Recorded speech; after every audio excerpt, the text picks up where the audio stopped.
بسم الله والصلاة والسلام على رسول الله. اللهم صل على محمد وعلى آل محمد كما صليت على إبراهيم وعلى آل إبراهيم إنك حميد مجيد، وبارك على محمد وعلى آل محمد كما باركت على إبراهيم وعلى آل إبراهيم في العالمين إنك حميد مجيد. اللهم صل وسلم وزد وبارك على سيدنا محمد عدد ما ذكره الذاكرون وغفل عن ذكره الغافلون. صل على حبيبك محمد، اعمل اللايك، الاشتراك في القناة. تعالى نخش في موضوعاتنا على طول. طبعا شفنا امبارح مباراة الأهلي وبرشلونة، تسجيل حمزة عبد الكريم هدف في مرمى النادي الأهلي في كأس إخوان جمبر. مباراة انتهت 2-1. محمد الشناوي نزل الشوط الثاني، تألق وتعملق وصد ضربة جزاء وأدى أداء رائع في الشوط الثاني. مصطفى شوبير واضح إنه مش مركز.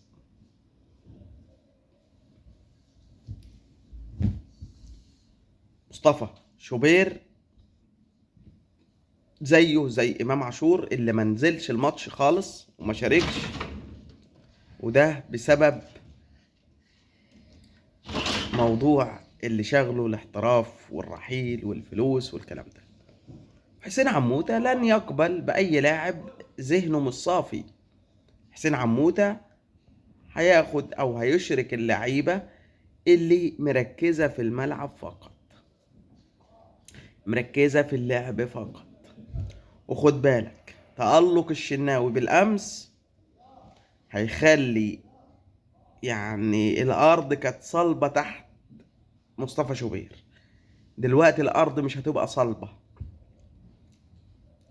حصل هزة. فممكن تلاقي محمد الشناوي هو الحارس الأساسي للنادي الأهلي مع بداية الموسم الجديد. طبعا الأهلي اللي عنده مباراة أمام الشرقية وإنبي يوم الأحد القادم في انطلاق بطولة الدوري الموسم الجديد. عندك زي ما قلت لك حسين عمودة قال للعيبة كلها باختصار،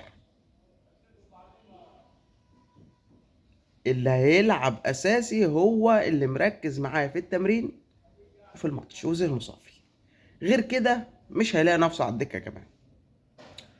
وامبارح عدم اشراك امام عاشور في اللقاء دي قرصة ودن ورسالة لكل اللعيبة. مفيش نجم على الأهلي هو النجم. فتقييمك أنا شايف منصف بقرار الحبة اللي لعبهم، لا، خامة مبشرة جدا وهيفيد الأهلي جدا. وافتكروا كلامي، افتكروا الفيديو ده، مع احترامي لكل الإعلام الرياضي والمحللين، سواء الكابتن أحمد شوبير، سيف زاهر، إبراهيم فاي، إبراهيم عبد الجواد، مهيب عبد الهادي، مع احترامي ليهم كلهم، مدحت شلبي. لكن أنا شايف إن منصف بقرار لا، هيكون لاعب كبير جدا في النادي الأهلي، وافتكروا الكلام ده كويس. طيب بالنسبة لسفيان بن جديدة، مش هتحكم عليه من شوط أمام برشلونة. برضو أنت بتلاعب برشلونة في الكامب نو على ملعبها، فإنك تطلع مهزوم 2-1.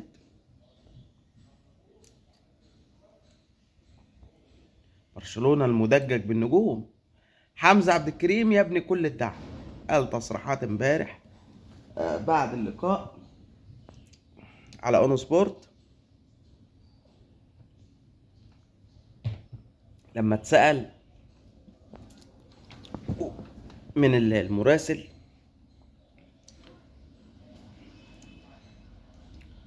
طبعا هو قال مثله الأعلى محمد صلاح. قال لما اتسأل عن الناشئين تقول ايه للناشئين، قال اقول لهم صدق حلمك. فكلنا نحلم ونصدق حلمنا هتوصل. فربنا وفق حمزة عبد الكريم اللي جاب 4 أهداف في الماتشات الودية في فترة الإعداد. هو هيكون مهاجم برشلونة الاساسي باذن الله. والاهلاويه مش زعلانين منك يا حمزه خالص على الهدف اللي انت سجلته. خلاص. طيب يرجع النادي الاهلي بقى للمعمعه المحليه وبطوله الدوري المصري. الدوري هيبدا بكره يا جماعه. الزمالك هيلعب بكره امام الاتحاد السكندري. الزمالك هيلعب بكره امام الاتحاد السكندري الساعه 8 على استاد القاهره. اولى مباريات الدوري المصري بكره،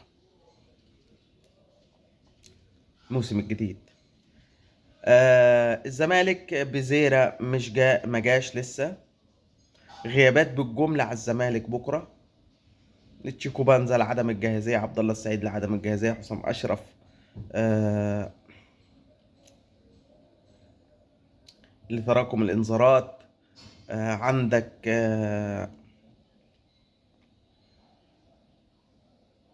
عدد كبير من لعيبه الزمالك غايب بكره عن ماتش الزمالك والاتحاد السكندري. معتمد جمال في ورطه في مأزق كبير جدا بسبب كل هذه الغيابات. طيب ده بالنسبه. توقعاتك بقى للزمالك والاتحاد السكندري، قول توقعك في تعليق. شايف فوز الزمالك ولا تعادل فريقين ولا فوز الاتحاد السكندري؟ قول توقعك في تعليق ببساطة. طيب ده بالنسبة لماتش الزمالك والاتحاد السكندري بكرة.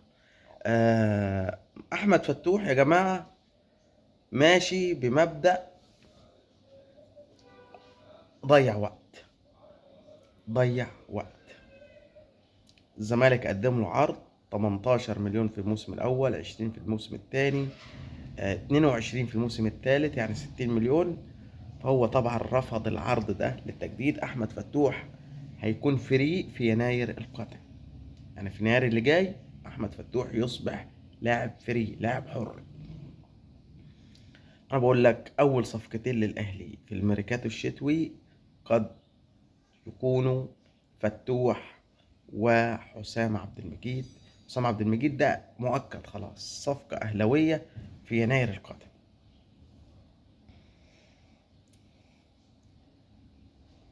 في يناير القادم. انما اللي مش مؤكد لسه احمد فتوح. لكن احمد فتوح اذا بقى ما دخلش حد تقيل من رجال الاعمال الزملكاويه عشان يجدد له عقده، اعتبر احمد فتوح ماشي، لانه مش هيوافق على العرض ده. يقول لك ده اللعيبه بتاخد ال60 مليون دول في موسم واكتر، عشان انا العب 3 سنين واخد 60 مليون.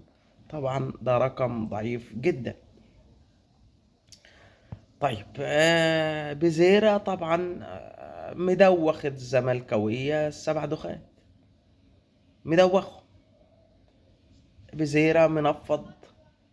مجلس الزمالك خايف من الجمهور. يقول لك لا احنا مش هنبيع، وفي الخباثة كده من خلف الكواليس المجلس عايز يبيع.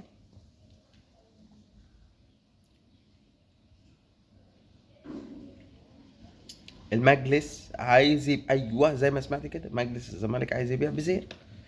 يقول لك 4 مليون بقى دولار، 5 مليون دولار ناخدهم نفك الدنيا. نفك الدنيا. فده بالنسبة لبزيرة. وخلاص بزيرة، يعني اللي يقول لك راجع الزمالك خلاص قول له مش راجع. قول له مش راجع. طيب النادي الاهلي امام عاشور. امام عاشور كلكم شايفين، ولو عملنا استفتاء، يعني لو وجهنا سؤال لجمهور الاهلي وقلنا رايك امام عاشور يتباع والاهلي يستفيد ماليا، لان امام عاشور لسه في عقده سنتين، موسمين يعني، فيتباع مثلا ب7 8 مليون دولار،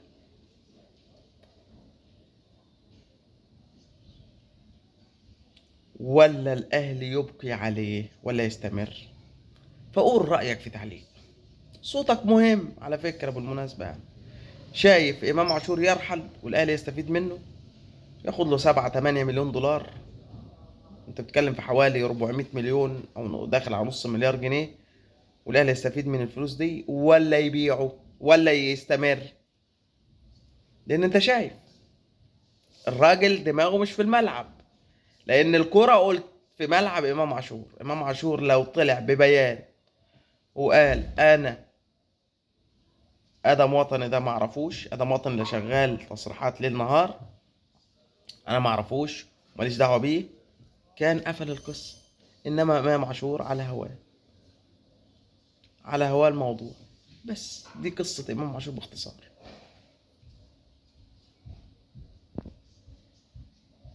وانا قلتها لك وبقولها لك تاني، الاهلي لن يقف على لاعب. شفنا زيزو امبارح سجل جول في برشلونه، والد زيزو طاير من الفرحه، قال لك دي الهدف ده رد على المشككين في قدرات ابني، وسيخلد في التاريخ ان زيزو سجل في مرمى برشلونة اللي هو افضل فريق في العالم. فده بالنسبة لزيزو.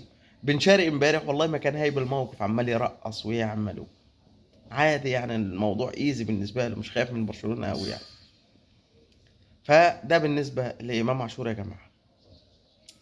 فالاهلي خلال الساعات القادمة دي هيحسم القصص دي نهائيا، سواء امام عاشور، مصطفى شوبير اللي مش مركز. انا بقول لك تاني، مصطفى شوبير مش مركز.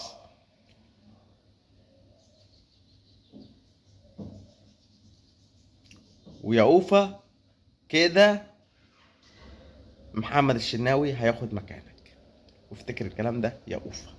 فلازم تركز يا كابتن احمد شوبير، اهمس في اذن ابنك، قول له ركز، لان هو مركز في الاحتراف اكتر. السلام عليكم.